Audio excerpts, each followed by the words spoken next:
How does shockwave therapy work? Technical aspects and physiological response. Let's consider how radial shockwaves are produced. Radial shockwave therapy uses a pneumatic or ballistic mechanism. It's different from focus shockwave therapy, which uses electromagnetic or piezoelectric methods. The basic principles are that a compressed air generator accelerates a small projectile. This projectile is fired inside a handpiece down a guiding tube. It strikes a metal applicator tip at the end of the handpiece. The impact creates a mechanical pressure pulse. This pulse spreads out radially from the applicator head into the tissue. This picture helps to visualize the basic principles of the production of radial shockwaves.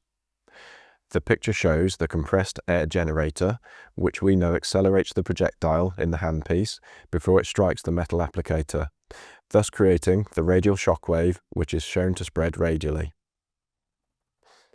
In radial shockwave therapy, the energy is highest at the applicator tip and it spreads superficially and outward into the tissue.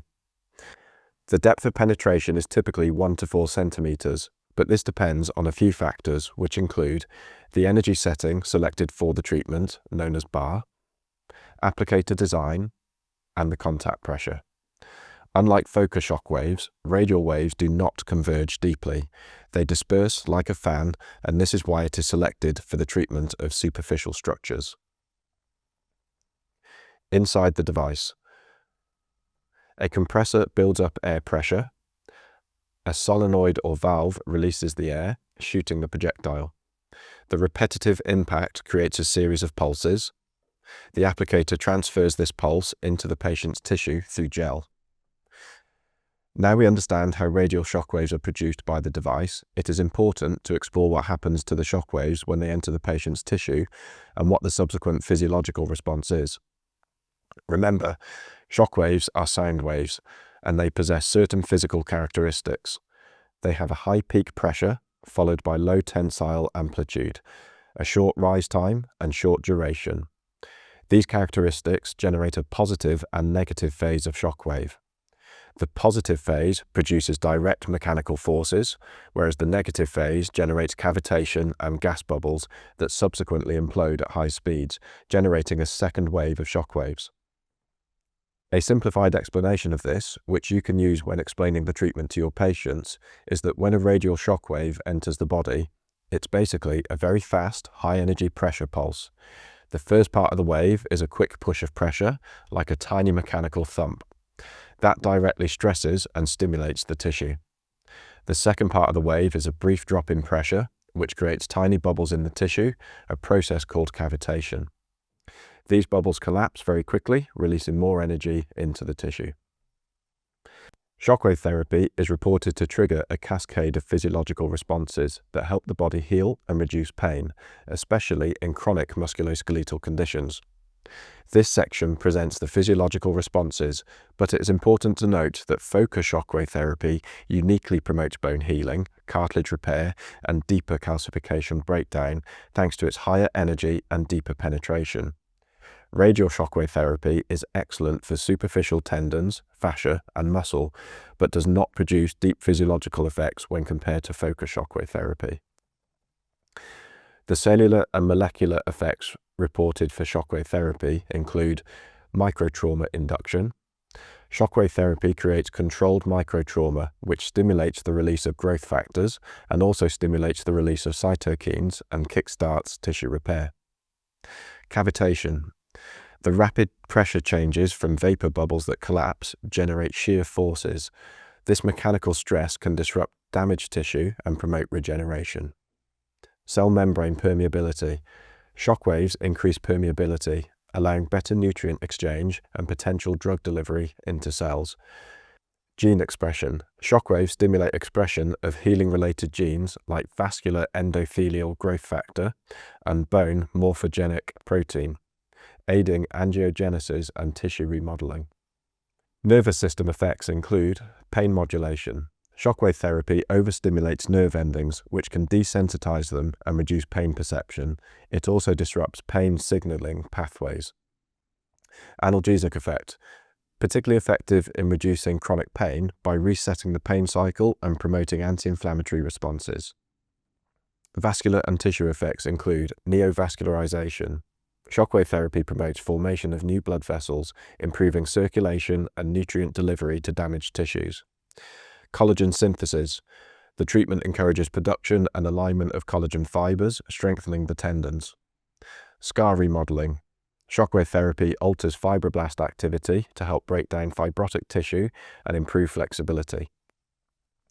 Bone and tendon healing. Focused shockwave therapy stimulates osteoblast activation. This stimulates bone-forming cells, aiding in fracture healing and bone remodeling. Tenocyte proliferation. Shockwave therapy boosts tendon cell growth, crucial for repairing tendinopathies. Now we have covered the detail of the proposed physiological response to shockwave therapy, we can summarize the benefits of the treatment in a way that will be clear to our patients. We can explain to patients that radial shockwave therapy helps the body to heal by using high-energy acoustic waves to trigger biological effects in the tissue. It stimulates blood flow, promotes cell regeneration, breaks down scar tissue or calcification, and reduces muscle tension.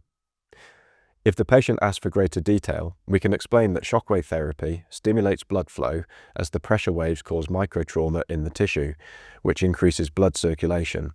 Better blood flow brings oxygen and nutrients, which helps the body repair. The treatment promotes cell regeneration as the waves stimulate cellular activity, encouraging the production of collagen and other components needed for tendon and muscle repair.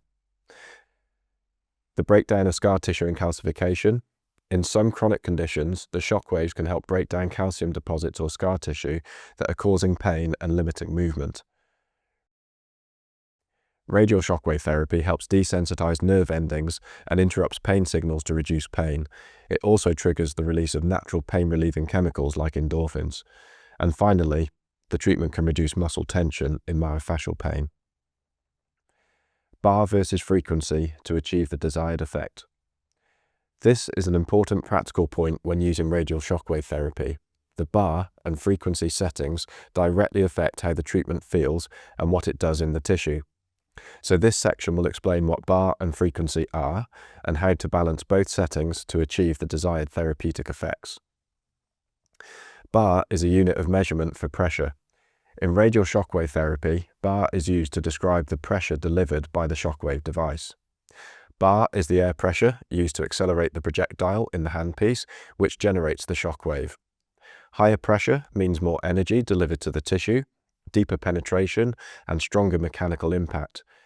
Typical ranges for this are 1.5 to 4 bars for radial shockwaves. We use lower bar for superficial or sensitive areas and higher bar for deeper, more resistant tissues. Frequency is measured in hertz, and hertz refers to shocks per second. Therefore, altering the frequency controls how many pulses are delivered per second, but it does not alter the depth of the shock waves. Typical ranges for this are 1 to 20 Hz. Higher frequency results in faster treatment, which is typically better tolerated by patients as it is more comfortable, but each shock is slightly less intense.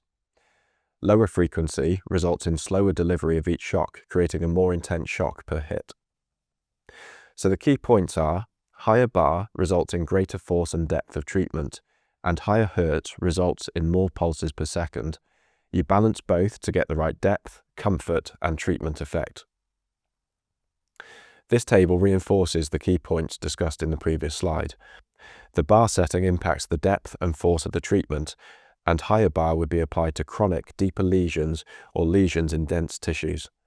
The frequency setting is used to alter the speed of delivery, and higher frequencies are selected to improve patient comfort and for treating larger areas. An example of how we tailor these settings based on the condition and patient tolerance is shown here. For deep mid-portion Achilles tendinopathy, you might use higher bar and lower frequency for more forceful penetration. However, if the patient does not tolerate the treatment, the same high bar may be used, but the frequency can be increased to alter the speed of delivery. This should improve treatment comfort whilst maintaining the same depth of delivery. Thank you for your attention. If you are considering adding shockwave therapy to your clinic, please get in touch with the team at Eureka, who will be happy to discuss device options and implementation strategies.